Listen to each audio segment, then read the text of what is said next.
প্রিয় দর্শক, আসসালামু আলাইকুম। শুভেচ্ছা সহ আমন্ত্রণ জানাচ্ছি বাংলাভিউ সংবাদে। সাথে আছি আমি আয়েশা রুনা।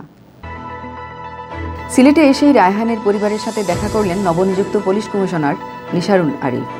পলাতক এসআই আকবর সহ জড়িতদের গ্রেফতারের আশ্বাস। 2 দফা রিমান্ড শেষে রায়হান হত্যার মামলা গ্রেফতার হওয়া বন্দরবাজার ফাঁড়ির কনস্টেবল টিটু চন্দ্র দাসকে কারাগারে প্রেরণ। হবিগঞ্জ 3 আসনের সংসদ সদস্য অ্যাডভোকেট মোহাম্মদ আবু জাহির করোনায় আক্রান্ত, ঢাকা সিএমএইচে স্থানান্তর। সিলেটে স্ত্রীকে কুপিয়ে ও শ্বাসরুদ্ধ করে হত্যার দায়ে স্বামীর যাবজ্জীবন। দেশে করোনায় আরও 23 জনের প্রাণহানি, নতুন আক্রান্ত শনাক্ত প্রায় 1,500। সিলেটে করোনা থেকে সুস্থ হওয়া রোগীর সংখ্যা 12,000 ছাড়িয়েছে। 7 মাসে আক্রান্ত শনাক্ত 13,500। এতক্ষণ শুনছিলেন শিরোনাম, এবার বিস্তারিত। সিলেটের বন্দরবাজার ফাঁড়িতে নির্যাতনে যুবক রায়হান আহমদ হত্যাকাণ্ডের 18 দিন অতিবাহিত হলেও এখনও অধরা প্রধান অভিযুক্ত সাময়িক বরখাস্ত হওয়া এসআই আকবর হোসেন ভূঁইয়া। আকবরের অবস্থান সম্পর্কে এখনও সবাই অন্ধকারে। পুলিশ, গোয়েন্দা সংস্থা কিংবা সাধারণ মানুষ কেউ দিতে পারছে না আকবরের হদিস। এই অবস্থায় মঙ্গলবার রাতে সিলেট মহানগর পুলিশের নতুন কমিশনার হিসেবে যোগদান করেছেন নিশারুল আরিফ। রায়হান হত্যাকাণ্ডের সাথে জড়িত এসআই আকবর হোসেনকে গ্রেফতারে নতুন কমিশনার কতটুকু ভূমিকা রাখতে পারবেন সেদিকে চেয়ে আছেন সিলেটের মানুষ। গেল মঙ্গলবার রাত 7:30টার দিকে ঢাকা থেকে সিলেট আসেন নিশারুল আরিফ। সিলেটে এসে শুরুতেই তিনি হজরত শাহজালাল রহমতুল্লাহ আলাইহির মাজার জিয়ারত করেন। এরপর আনুষ্ঠানিকভাবে কমিশনারের দায়িত্ব গ্রহণের আগেই রাত 8টার দিকে তিনি ছুটে যান নগরীর নেহারিপাড়াস্থ রায়হানের বাসায়। সেখানে তার মা সালমা বেগম সহ পরিবারের অন্যান্য সদস্যদের সাথে দেখা করেন। এ সময় রায়হানের মা তার ছেলে হত্যার সাথে জড়িত ও প্রধান অভিযুক্ত এসআই আকবর হোসেন ভূঁইয়া এখনও গ্রেফতার না হওয়ায় ক্ষোভ প্রকাশ করেন। পুলিশ কমিশনার নিশারুল আরিফ পরিবারের সদস্যদের সান্ত্বনা দেন এবং এ ব্যাপারে তিনি কঠোর ভূমিকা রাখার প্রতিশ্রুতি দেন। নিহত রায়হানের পরিবারের সাথে সাক্ষাতের পর গণমাধ্যমের মুখোমুখি হন তিনি।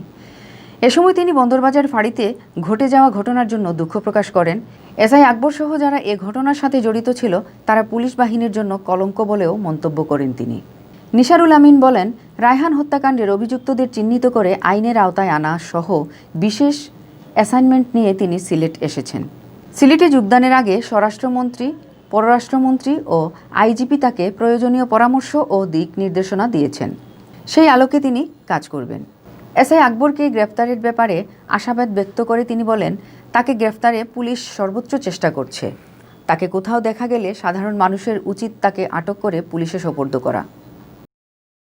আমার মূল টার্গেট হচ্ছে যে যারা অপরাধী তারা অপরাধী, তারা কোন বাহিনীর কোন পেশার সেটা আমাদের কাছে ধর্তব্য কোনো বিষয় না। সরকারের সুস্পষ্ট নির্দেশনা আছে যে অপরাধী অপরাধী, সে যেই হোক, এবং এই অপরাধীকে বিচারের আওতায় আনতে হবে এবং আমরা বিচারের আওতায় নিয়ে আসব। গেল 10 অক্টোবর রাতে বন্দরবাজার পুলিশ ফাঁড়িতে ধরে নেওয়া হয় নগরীর নেহারিপাড়ার মৃত রফিকুল ইসলামের ছেলে রায়হান আহমদকে। পরদিন সকাল 6:40 গুরুতর আহত অবস্থায় তাকে সিলেট উসমানী মেডিকেল কলেজ হাসপাতালে নিয়ে ভর্তি করেন ফাঁড়ির এএসআই আশেকে এলাহি। পরে তার পরিবারের পক্ষ থেকে ফাঁড়িতে নির্যাতনে মৃত্যুর অভিযোগ তোলা হলে মহানগর পুলিশের পক্ষ থেকে তদন্ত কমিটি গঠন করা হয়।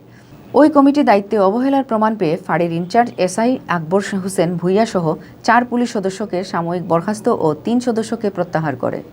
রায়হানের স্ত্রীও হত্যা এবং হেফাজতে মৃত্যু নিবারণ আইনে থানায় মামলা দায়ের করেন।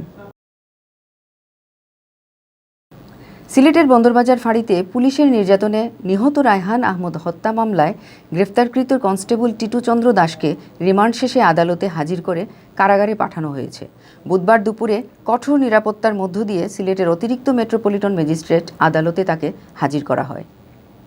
আদালতে হাজির করার পর দুপুর 2:30টার দিকে আদালতের বিচারক জিয়াউর রহমান কনস্টেবল টিটুকে কারাগারে প্রেরণ করার নির্দেশ দেন। এর আগে পিবিআই 2 দফায় 3 দিন ও 5 দিনের রিমান্ডে নিয়েছিল।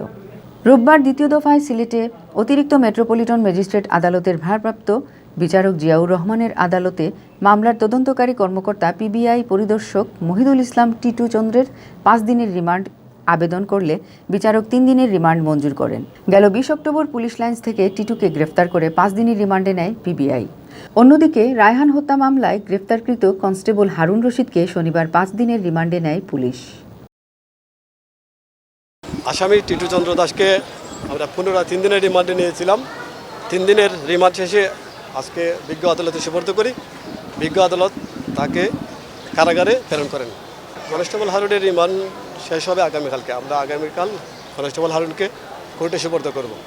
কোভিড-19-এ আক্রান্ত হবিগঞ্জ 3 আসনের সংসদ সদস্য ও হবিগঞ্জ জেলা আওয়ামী লীগের সভাপতি অ্যাডভোকেট মোহাম্মদ আবু জাহিরকে সম্মিলিত সামরিক হাসপাতাল সিএমএইচে হস্তান্তর করা হয়েছে।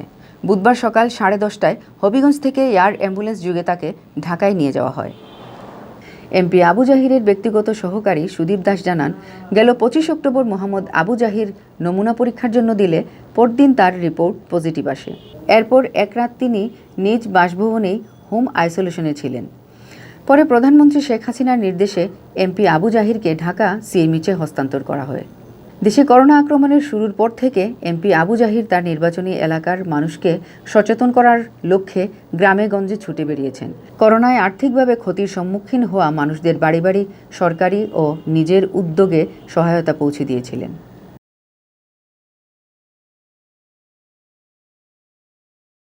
সিলেটে স্ত্রীকে কুপিয়ে ও শ্বাসরুদ্ধ করে হত্যার মামলায় স্বামীর যাবজ্জীবন কারাদণ্ড দিয়েছেন আদালত। বুধবার দুপুরে অতিরিক্ত মহানগর দায়রা জজ আদালতের বিচারক মহিবুন্নেসা এর রায় ঘোষণা করেন। দণ্ডপ্রাপ্ত আব্দুল আজিজ জগন্নাথপুরের বাসিন্দা। আদালতের সহকারী পাবলিক প্রসিকিউটর জোবায়ের বখত জুবের জানান, 2014 সালের 30 ডিসেম্বর স্ত্রীকে পরিকল্পিতভাবে কুপিয়ে ও শ্বাসরুদ্ধ করে হত্যা করেন নিহতের স্বামী আব্দুল আজিজ। তার অপরাধ প্রমাণিত হওয়ায় আদালত তাকে যাবজ্জীবন কারাদণ্ড দিয়েছেন। এছাড়াও আদালত তাকে 25,000 টাকা জরিমানাও করেন। জরিমানা অনাদায়ে আদালত তাকে 1 বছরের সশ্রম কারাদণ্ড প্রদান করেন। যে আসামি আব্দুল মজিদ, যার নাম, তিনি তার স্ত্রীকে হত্যা করেছিলেন। একটু পূর্বে মাননীয় আদালতে রায় ঘোষণা করেছেন যে 302 ধারার অভিযোগ সন্দেহাতীতভাবে প্রমাণিত হয়, তার বিরুদ্ধে যাবজ্জীবন সশ্রম কারাদণ্ডে দণ্ডিত করা হলো এবং 25,000 টাকা জরিমানা অনাদায়ে তাকে 1 বছর সশ্রম কারাদণ্ডে দণ্ডিত করা হলো। এই রায় মাননীয় আদালত দিয়েছেন একটু পূর্বে।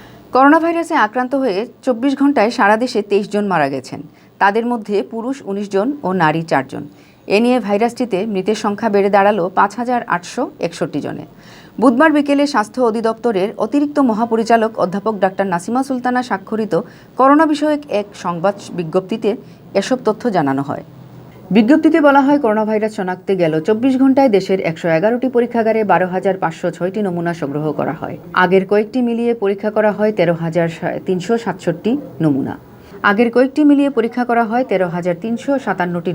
পরীক্ষায় করোনা ভাইরাসে আক্রান্ত নতুন রোগী শনাক্ত হয়েছেন আরও 1,493 জন। ফলে দেশে মোট শনাক্ত রোগীর সংখ্যা দাঁড়ালো 4,03,079 জনে। বিজ্ঞপ্তিতে বলা হয়, গেল 24 ঘন্টায় সুস্থ হয়েছেন 1,610 জন। এ নিয়ে মোট সুস্থের সংখ্যা দাঁড়ালো 3,19,733 জনে। 24 ঘন্টায় নমুনা পরীক্ষার তুলনায় রোগী শনাক্তের হার 12.8% ও এ পর্যন্ত নমুনা পরীক্ষার তুলনায় রোগী শনাক্তের হার 17.55%। রোগী শনাক্তের তুলনায় সুস্থতার হার 79.32 ও মৃত্যুর হার 1.45%। সিলেটে গেল প্রায় 7 মাসে করোনা পজিটিভ শনাক্ত হয়েছেন 13,518 জন। এর মধ্যে করোনা থেকে সেরে উঠেছেন 12,041 জন। সিলেট বিভাগে মঙ্গলবার একদিনে করোনা রোগী শনাক্ত হয়েছেন 31 জন। এর মধ্যে সিলেটের 26 জন, সুনামগঞ্জের 1 জন ও মৌলভীবাজারের 4 জন।